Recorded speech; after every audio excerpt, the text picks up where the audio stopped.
Good morning, Mr. Lee. How are you today, sir? Good. What is the plan? Something arrived for your wife's new car.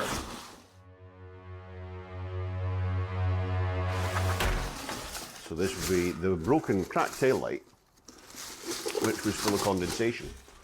So let's hope it is the right one. It's the right side. That's a good start. I think that looks right. Let's compare.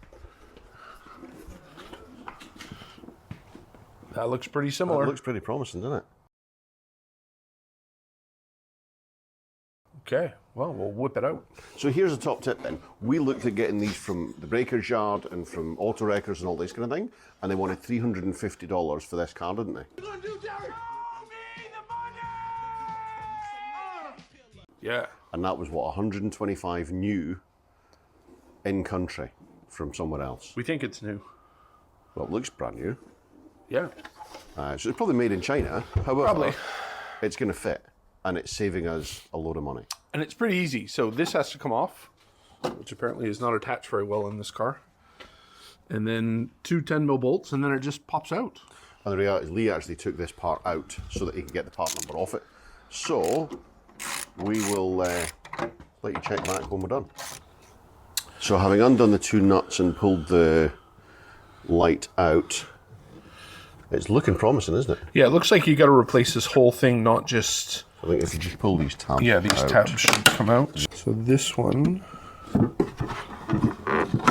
There we go. So now, if you compare the backs of them, It's a fish tank. full of water. So if we look at this one, Pretty similar. and we look at this one, yeah. That was easy. Not quite fully home, is it? There we go. Click. There we go. And then we just line up that guy. Oh, gotta put those on there. Done. 2 bolts and literally 5 minutes. A mechanic would charge you an hour for that. Yeah, so an hour's labour and at best $350 for a second-hand part from a breakers. I wonder how much BMW would charge. Oh. What we might do is we might put that price on screen at the end. Yeah. As always, thanks for watching, guys. Do the usual things.